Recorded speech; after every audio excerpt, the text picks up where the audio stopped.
Hello, and welcome to round 2 of the Parenting Roundabout podcast. I'm Catherine Haleko, and I'm here with Terri Morrow. Say hi, Terri. Hello. Usually on this podcast, we talk about parenting issues, but once a week, Terri and I like to get together to discuss TV, movies, books, and other entertainment topics, because it's nice to talk about something other than parenting for a change. So this week we watched another episode of The West Wing from season 5, and our challenge round took us all the way to Mars. Ooh. But first, we jumped into the current season of So You Think You Can Dance, already in progress. Now, we had watched a season a while ago, and then they did a season that was children, and we tried that, and we very quickly decided it was not for us. Yes. But now they're back to adults or teenagers. Yes, I was looking at the ages and going, it's really not that far from children, is it? But they're not like 12. They're like 17, 18 seems to be the youngest. Right. Maybe 18 is the youngest. But anyway, so... They're still quite young. Many of them are quite young. Most notable one was Lindsay's sister from Dancing with the Stars. Lindsay had been on So You Think You Can Dance, and now, of course, we know her well from Dancing with the Stars. And her younger sister is now auditioning or is participating. So I've seen many pictures of Lindsay and her sisters on Instagram and Twitter. I didn't realize her sister was doing this until she came on. So, well, obviously, because we haven't been watching it, but good for her. Yeah. Following in the footsteps. Following in the ballroom dancing footsteps. I enjoyed how she, when Nigel gave her some commentary and she nodded so seriously, like, yes, absolutely, I will work on that. And I'm like, well, good for you, taking that criticism in the spirit. And then later she admitted she had no idea what he was talking about. Okay. Whatever it is, I'll do it. I'll fix it. Right. Yes. Unlike there was one other person who did not take criticism well and who stalked off as the cameras were rolling and said, I want all the cameras to see this. I will not be back. Yes. I kind of appreciated that, though, because every one of them was like, yes, I'll be back next year. And this is just like camp for dancers, Every year you go, you try, you make it, you don't make it, you come back next year. I know. I mean, is that healthy? I don't know. But they do seem to, bring people back that have tried before. So I guess they're seeing something that they're encouraging. Yeah. But the one where she, was so angry, they really didn't show why. Yeah. They just said, we're not going to take you. And then then several minutes later, not immediately following, they showed her, I'm out. Okay. Well, bye. She's done. One fewer to have to deal with in the future. Yeah. But it was fun seeing them all, and, some better than others. And this whole thing of, everybody has to be excellent in every discipline in, 90 minutes seems... I think it's just, it's the nature of these sort of game showing of talent, I guess, that you have to have gimmicky things like that. But come on, it's really? They're supposed to do a credible job of this thing after a short, I guess if especially if you're going to this thing every year, apparently, to try out, why would you not cross-train the heck out of it in between? Learn how to do all these things, so then when you get your little tiny lesson, you could just rock it. Right. I thought all of them doing the hip-hop routine looked ridiculous. I didn't think any of that looked like dancing to me. Any of them were doing it right. Yes, but then I am an old woman. And I thought that the woman from Nappy Tabs looks like a Maya Rudolph character. I kept looking at her and saying, do I recognize her? Have I seen her before? And then I realized that's what it was. I think funny. She just... That might be Maya Rudolph. I'm not sure. Just pretending to be a hip-hop choreographer. Tabitha.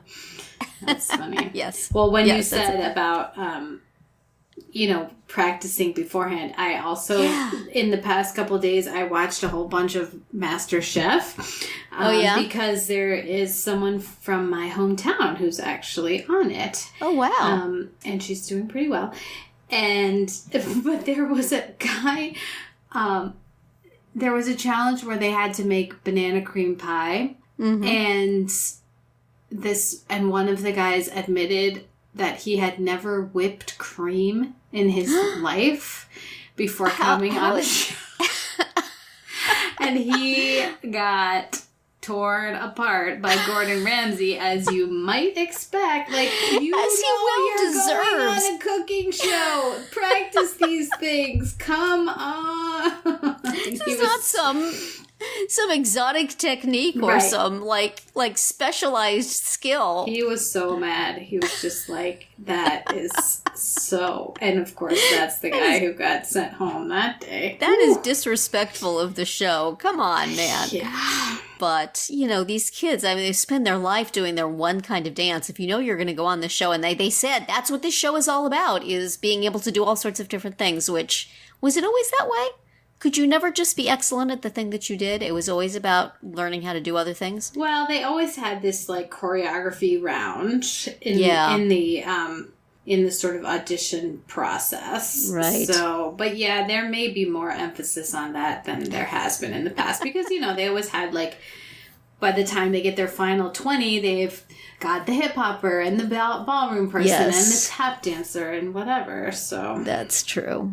I don't know. Yeah. So the judges are different than the last time we looked. Well, it's Nigel and Mary who are... Nigel's always the same. Mary maybe wasn't. I think it was Usher and Paula Abdul. Yeah, so I think it was Jason Derulo actually when we watched it before. Yes. But normally Mary is on. I think it was an anomaly that she wasn't on at the time that we watched it before. She's a ballroom person. Okay. And then Vanessa Hudgens. Vanessa Hudgens. Sure. Okay. I'm not sure what she has to do with dancing, but okay. Well, she's at least a little more pleasant company than Paula Abdul, so. Yes. She's perfectly sweet, and she agrees with everybody else, so it goes well. Right. Same thing that Jason Derulo did, basically. That's right. I'm just going to sit here and look pretty, and y'all tell me what to think. Right. So I thought it was fun, and, it's kind of worth dipping back in, and we can try it. Yeah. Plus, it was only 1 hour last night, which... That was nice. We weren't quite expecting, so that was a pleasant surprise. That's a good break. I enjoyed a psychobiologist girl who's, dancing and studying biology at the same time. Right. However, I wish somebody had given her clothes, because apparently she lost her costume and had to dance in her underwear. I know, it really looked like underwear. It did look like, and it was tan underwear. I know, it was like beige, nude colored bra and panties. Come on, honey. I guess it worked for the judges because they loved her, and her dance was very interesting and painful looking. And contemporary. Yeah, you know how I feel about contemporary. Just love me that contemporary. But, really, just like a color. Yes. Maybe. A color would have definitely been a good I just felt like, could somebody find this young lady a dress, please? Just one of those, sheer ballet skirts. Exactly. Would at least give us the illusion that she was wearing clothes. It's like that nightmare where you just show up for school in your underwear. Oh, dear. I am really an old lady, because I'm sure that's just the latest in dance fashion, but... Yeah. Well. And then you had the one poor girl who hurt her foot. Yeah. And she said she had to go to urgent care. Do they not have medics there at the academy? Yeah. What the heck? I thought that was strange, 70 kids doing, quote, the hardest work you will ever encounter in your life. And they have to take the cab to urgent care if something happens? I know. And normally they do have, I mean, I've seen... Just like on Dancing with the Stars, they've had people get injured and they have medics on site. Why on earth would you not? I don't know. Oh. Well, she'll come back next year. Unless she's done permanent damage that we're not aware of. There must be a ceiling, though. It's like once you hit 20, if you haven't made it, we're very sorry. You can't come back. I feel like you have aged out of So You Think You Can Dance. Yeah, I feel like there was one season that I watched where one of the top people was like, "This is my last." This was their last chance. Like they had to. Yeah. They had At some point, well. I have to, go get a mortgage and a job. Yeah. So, I can't just keep coming to So You Think You Can Dance camp every year. Every year for camp. Yes. Yeah. I was amused when Lindsay's sister was dancing with the little short guy. Mm-hmm. I was thinking, this is the same season in which your sister danced with Kareem Abdul-Jabbar. It's like the Arnold girls got the bookends, right. They sure did. That's funny. They're flexible, those girls. They'll make it work. They will. Absolutely. And that guy was not a ballroom person whatsoever. So no. She was just kind of dancing around him, also in the tradition of her Lindsay, sister and Kareem Abdul-Jabbar. Mm-hmm, for sure. They know how to sell it. Yeah. So I think we'll be back next week. I'm looking forward to seeing some of those people again. Yeah. Not all of them, but some of them. Yeah. So we'll continue and we'll see what happens next week. Yes. So let's now move back in time to the West Wing. The episode we watched this time was called Constituency of One. And yes. I felt like it was a real downer. Yeah. Nothing good was happening to anyone. This is the one that I did not watch the first time through. Ah, okay. I saw that it was going to be such a terrible day for Josh, and it's like, you know what?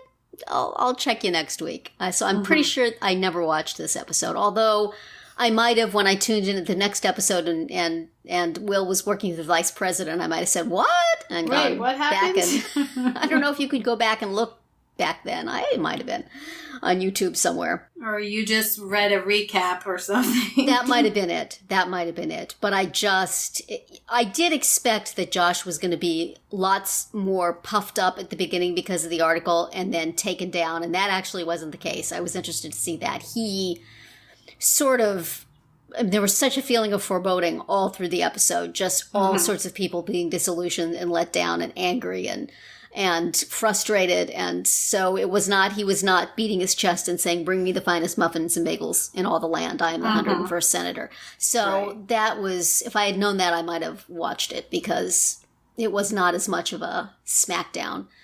But, oh boy, that bit at the end where he realizes what a horrendous mistake he's made. And then he walks into a surprise party and it's like, oh man. Yeah.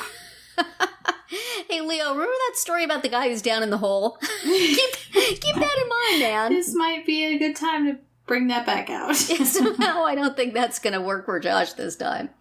But, what an awful thing. And Amy just, like, overplaying her hand and getting smacked down. And CJ, everybody was just having a horrible, horrible day.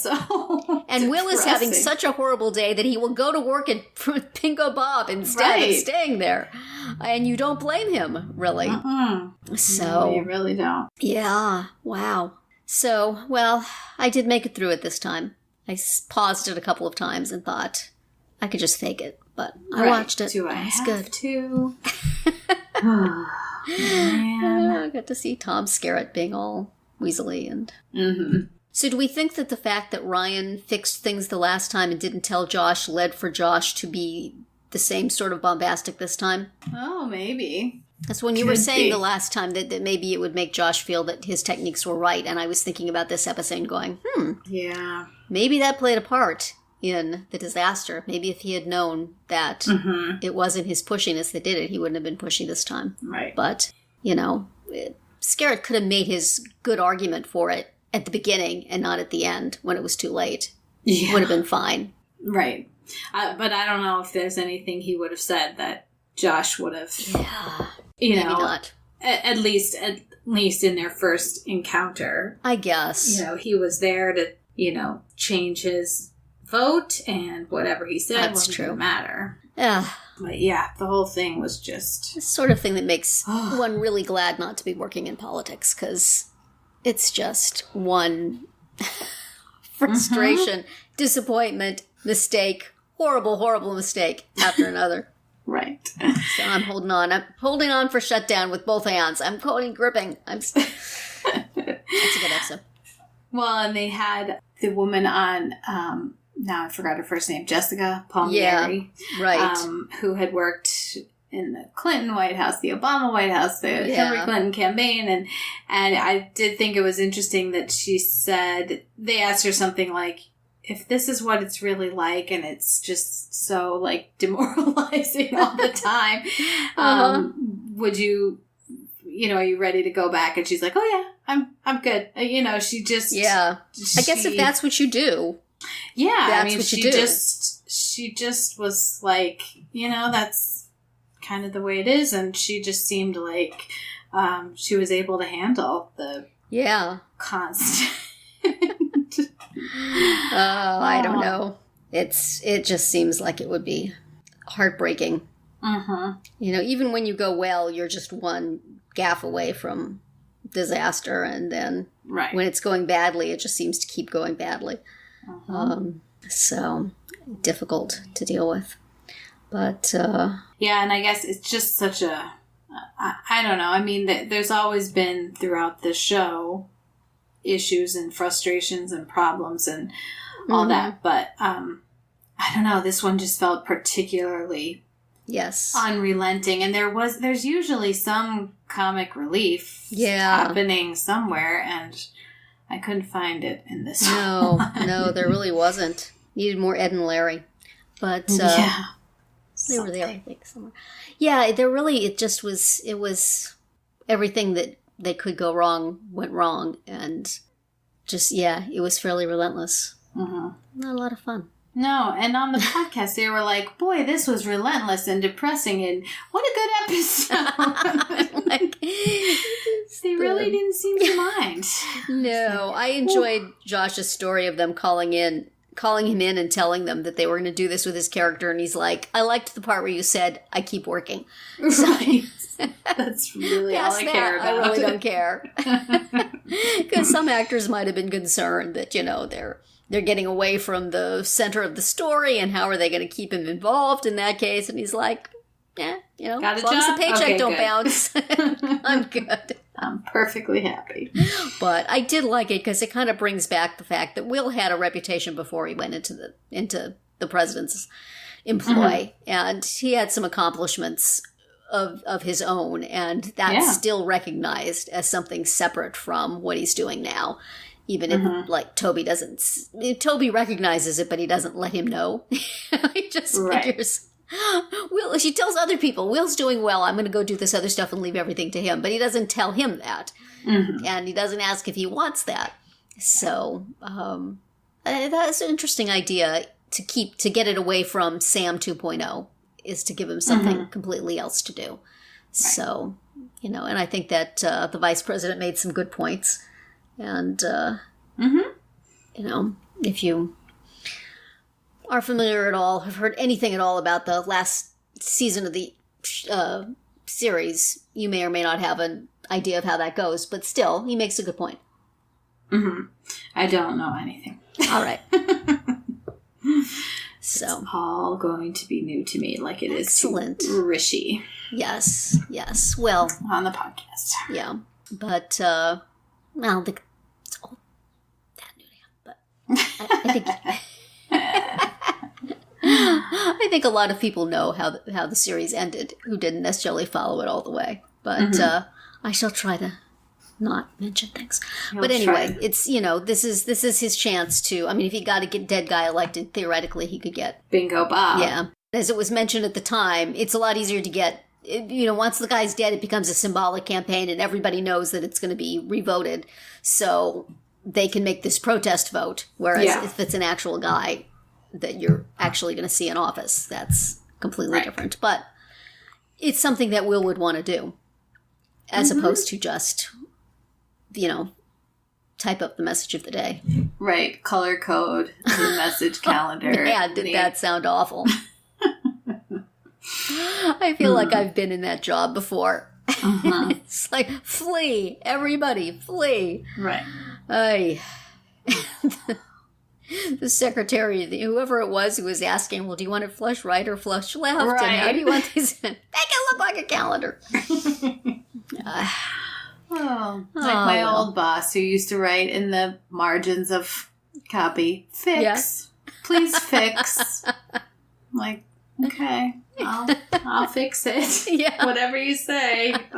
Okay. Oh, dear. Well, so that was an episode that I have now seen. Right.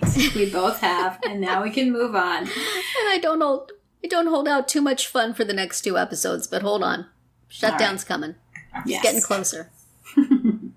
Yes, next week it is called Disaster Relief. Yes, it is. Yay for having the word disaster right in the title. So you know it's going to be a happy, fun episode, right? Happy, exciting.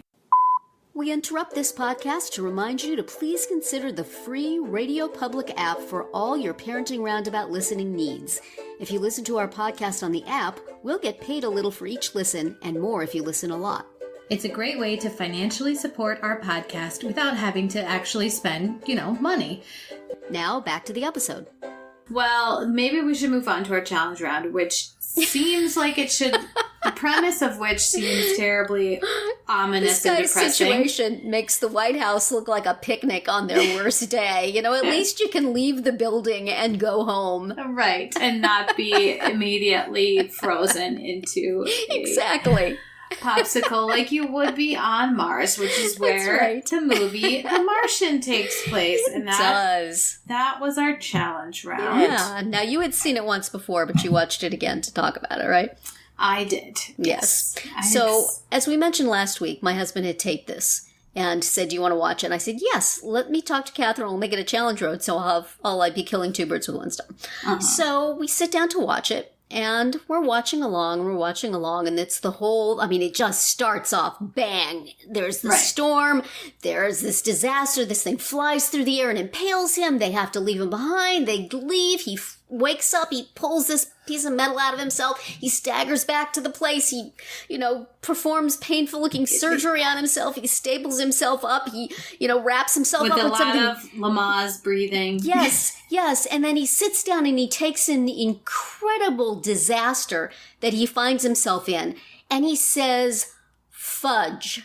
And I thought, well, that seems unusual. Is that what he said? I don't think that's what he said, but that's what he actually said on the TV. Oh, and then there was a commercial break it off the TV, and we realized my husband had recorded it off of FX.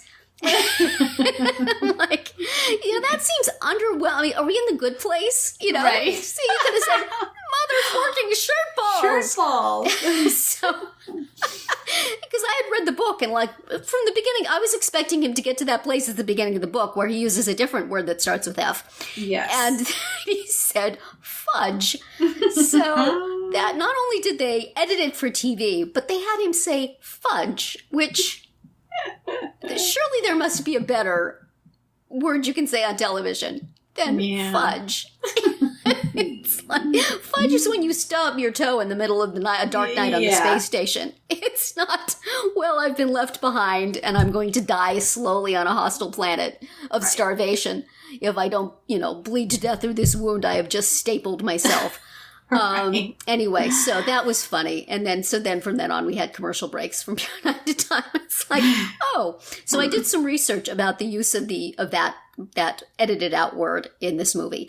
And apparently, if you have more than one of those words in the theatrical version, you automatically get an R.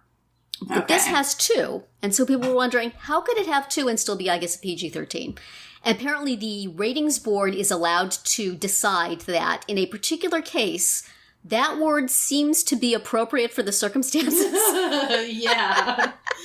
It sure is. Yes, they decided in both those cases that is what a reasonable person would say, and there's really no good substitute for it. So it was allowed to have that. And I also, as I did my research on this, found that science teachers everywhere loved this book that this movie was based on, but could not introduce it to their students because it has quite a bit more than 2 of that word in it. And so they made a school version of it. Edited of the for book school, or the movie? for classrooms, of the book. Okay. So that and they built a curriculum around it. So that science teachers could teach this without, I guess, having the PTA immediately on there. Right. Because the other big tagline that he says is, I'm going to have to science the shirt out of this. Yes, that did make it onto FX, by the way. That was fine. Oh, he could say that. He just could not say any alternative to fudge. So that was fun. But I enjoyed it. I really enjoyed it very much. I thought it was a lot of fun. And I'd read a little bit of the book, which I guess is all just his point of view, right? So I think so, from what I have read. Yeah, I haven't read the whole thing, but it seems like it's his log. Mm-hmm. So they added all the NASA stuff and all the other astronaut stuff. But I thought that all worked really, really well. And that, as incredibly charming a presence as Matt Damon is, 2+ hours with him in dire straits would have been kind of a lot. Right. You need to see the people working to save him. Yeah. Or not, as in Jeff Daniels' case, occasionally. Right. And he's only talking to himself. Yes. The whole time. And there would be very little dialogue if it weren't for having other characters. Exactly. They milked his talking to his log as much as they could to get him talking. But he did great with that. He really made it as engaging as you possibly could make. Right. One dude eating potatoes for 4 years. So, right. Yeah, just the positive outlook that he manages to have, okay, I'm not going to die here with all this disco music or whatever he says. And he's just funny. Or also at the very end, when they show him sort of talking to students, all you can do is just solve the problem in front of you, and then solve the next one, and then solve the next one. Which is generally good advice for... It really is. Things even less severe. We should let the West Wing people know that, because they kind of need that right now. The problem is they have 27 problems in front of them at all times. I think that's what they're dealing with. Yes. As did he, actually, probably. Yes, but, that's true. I enjoyed it. All the different performers popping up. Oh, that's that guy. Oh, yeah. I recognize her. Oh, cool. Mm-hmm. And, I had seen that one scene with Donald Glover doing the with the pen and the thing. That was pretty much it for him. It's like his entire scene has been, but he, stands around doorways. Well, and at the very beginning when he first, comes up with the idea and he's falls down, then says, I'm going to need more coffee, and then basically jumps on a plane. Yes, all those, I thought that they broke up in the book really, really well. I liked all the alternating between the different things. I thought the NASA stuff all worked great. And the parts of them, the crew on whatever vessel they were on, floating through the corridors and stuff, that was very beautiful. And I must admit that I was, standing up on the verge of running out of the room throughout the entire final scene where they're bringing them onto their ship. And, everything that can go wrong goes wrong. And he's, I'm like, I can't watch. I know everything's okay. I know everybody gets back. I know it's fine, but I can't watch. Well, yes, I can. No. My husband was laughing at me and pointing. Yes. So did he enjoy it, your husband? He did enjoy it. Yeah. Yeah, I think he liked it. And, my husband and son both had watched it back at the time when I first watched it and liked it very much. Yeah. It makes me want to watch Apollo 13 again. Yeah. Yeah, see, that was real, though. So that's although I don't know. Well, just the whole idea of, they dump a bunch of just random stuff on a table and say, this is what they have there to fix it. So fix it. I love that sort of thing. And boy, these sort of love letters to NASA as people who can make things happen, I like that. Mm-hmm. I want to believe that that's the case. Although they needed help from the Chinese people. They did. For the Chinese Space Agency. Yes, that's true. And the first thing that they did not work, as was when you say, we'll just skip that part. It usually works out okay. Oh, yeah, you know where that's going. Right. We'll just skip testing it and inspecting it. I'm sure it'll be fine. But it is very satisfying to see a plan come together in that way. Mm-hmm. And then to see everybody. I guess everybody didn't get court-martialed and jailed for having gone against orders. You're right. So that's good. Yes. Yeah, seeing the plan come together and also just seeing, his ingenuity and his everything that he does when he's up there. Like, okay. And that's what I remembered the most from watching it before was the farming that he did, and specifically the fertilizer. That sticks with a person. And the devastating part where his whole crop was destroyed. And yes. I remember that so well from seeing it before. Yeah. I mean, it's going to happen because everything's going too well, but still. Right. That was very sad. Yeah, but very, very good, fun, funny, dramatic. It's kind of got a little bit of everything. Mm-hmm. Inspiring, nice, people working together, movie with a happy ending. I enjoyed it. I would have probably enjoyed the version without commercials a little bit more. Probably. But and if only you could have heard him say and the full fudge. Expletives. Yes, I really cathartically needed him to say something other than fudge at that moment. Right. Well, darn, I'm really in quite a pickle. Right. This really smarts. Exactly. Yeah, the way he's doing his breathing techniques and his face just is gray, with pain and, how is he not passing out from being in shock? And that's right. Oh, that whole scene. Yes. And then, he gets through that and then he's still as good as dead, basically. Right. once he repairs that, it's just... Then he's like, okay. Yes. Great. Fork. Yeah. So, that was not satisfying at the end of that scene.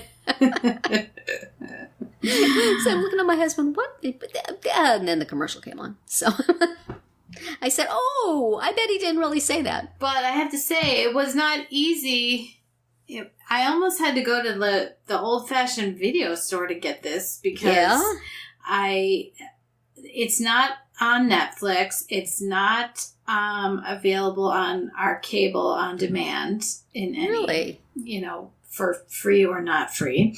So I had to rent it from iTunes, and I was having issues like not having enough space to download it, and so it was like a struggle, That's weird.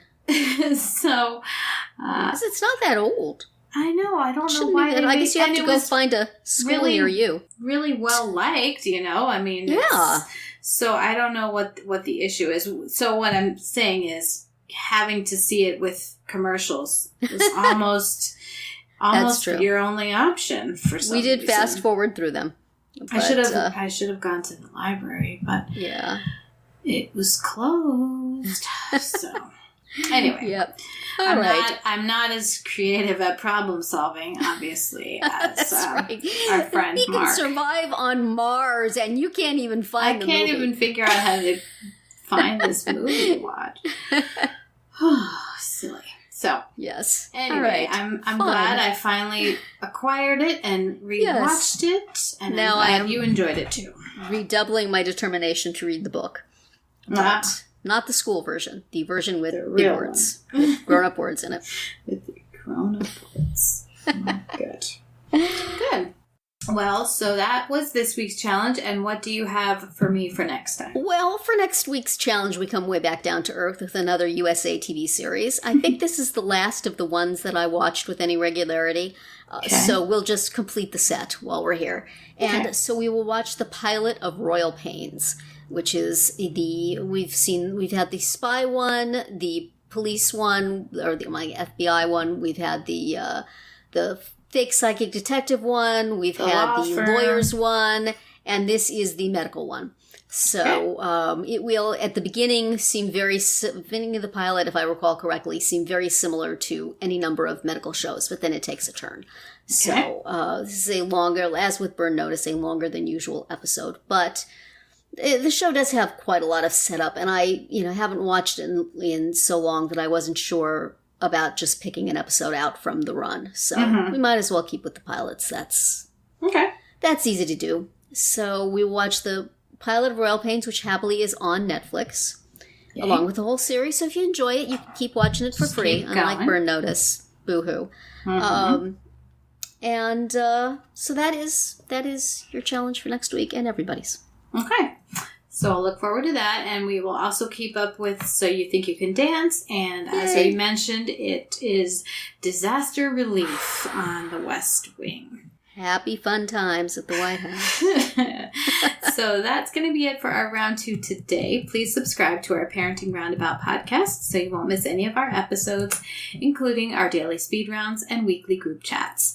As always, you can find recaps, links, and an opportunity to comment on our website at parentingroundabout.com.